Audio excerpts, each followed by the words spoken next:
Здравейте, приятели! Вие сте с Зона Ралица. Давно не сме снимали. Днес сме на море и ще отключим вратата на стаята.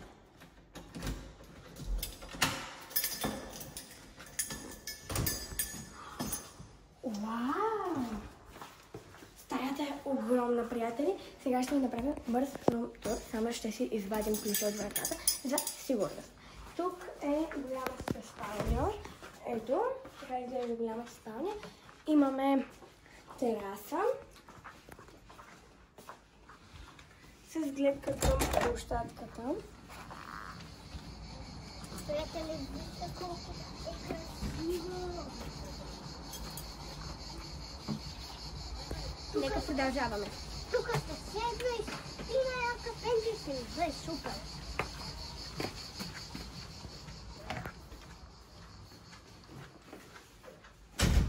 Тук има нещо като легло. Това е детското легло и футиличетата. Да, и мисля, че тези футили могат да се разберат. Няма да опитваме, за да не щупим нещо. Тук е банята. Има вана, туалетна, мивка с шампуанчета и сапуни. Ставете лайк, се абонирайте за канала на още готини видеа и продължавате да следите видеята, които ще качваме. Приятели, имаме и сейф. Не знам как се отваря. Приятели, имаме втора тераса, пак е гледка към...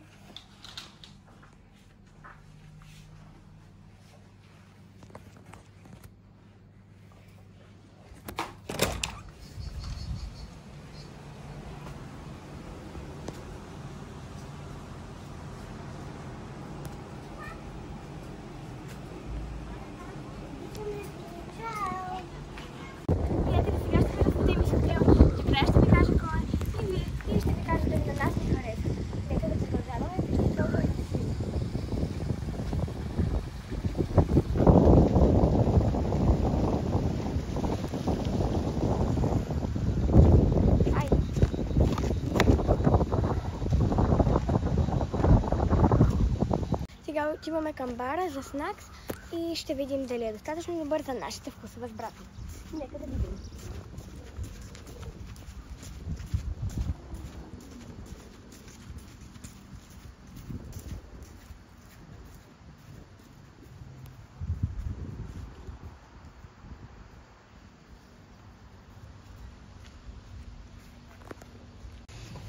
Ето, приятели, това е бара.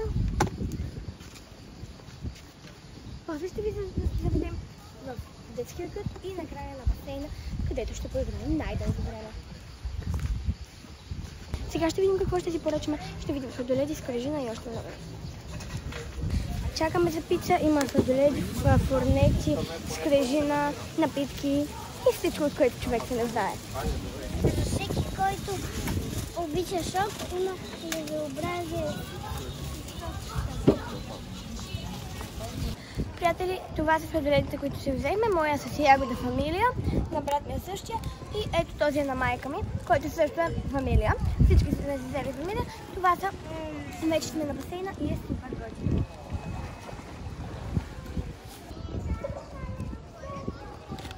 Приятели, тази пича Райли си я поръча.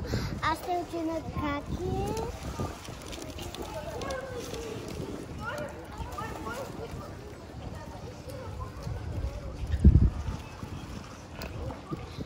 От 10.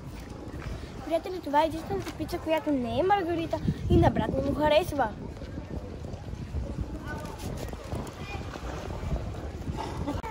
Здравейте! Сега отиваме да се купим в басейна. Значи, тук хапнахме пица, шокчета. Моя беше с всички вкусове. Много е вкусен. Ще ви споделя една тайна. Че ще правим един пранк на хотела. Не знам дали ще ни изгонят и родителите какво ще кажат. Дано да кажат да. Хайде. Приятели, пробвам басейна и той е перфектен.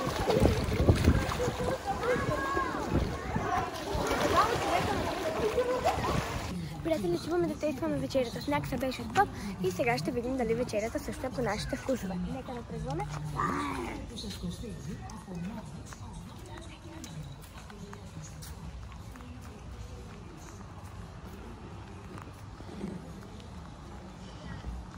Вижте растителността, много хубава, красива и има много хубаво растение.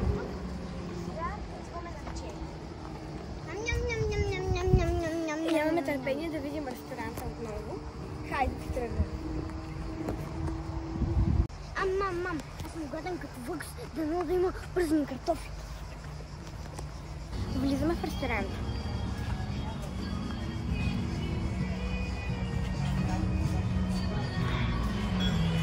Приятели, имаме ново приключение, както винаги ни се случват. Баща ми е забравил тръбата на чадъра в София и сега ще ходим с Созопол да си купим нов чадър и ще ходим на шопинг за още малко глупости. Следвайте ни, за да видим още какво ще се случва. Трябва да намериш някакво бубо. Да. Хайде. Скъпи приятели, вижте ми как вървиме на плаж. Аз съм костенурката Франк. Ами така е, за да се премъкваме. И като имаме и багаж вече на плажа, нека да тръгваме. А вижте какво всъщност това ми е на главата. Кепче.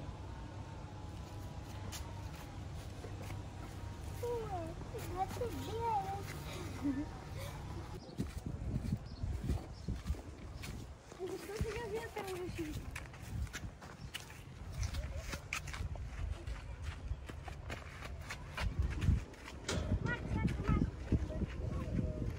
Леле, как ще вземем за боя? Нямам никаква представа.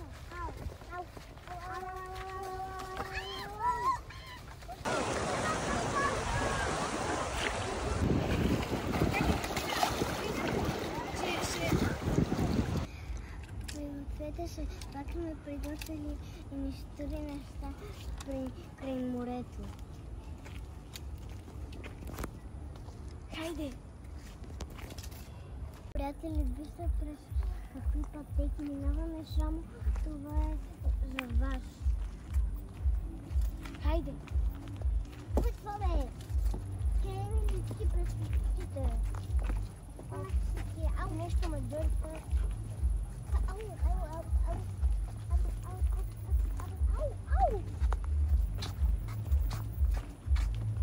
Сега бяхме на плажа, мисля, че ще бъде студено. Приятели, вижте какво е това, каква стратегия пак ще правим. Следвайте. Пишете в коментарите какво мислите, че е това устройство. Ау! Да видим пясъка сега. Приятели, така може да се ходи на плаж. Пясъка е приятен, много е хубав. Приятели, вижте колко е хубаво. Морето. Има малко хора. Приятели, вижте Посейдон!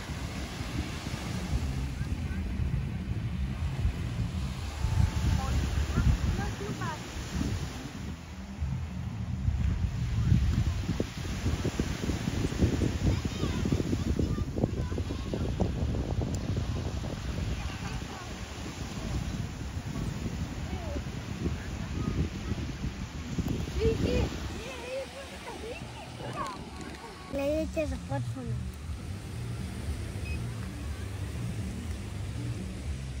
Ама виж, дръпни му и това. Защото може него да е такова. Нека продължавам. Може и така да го стане.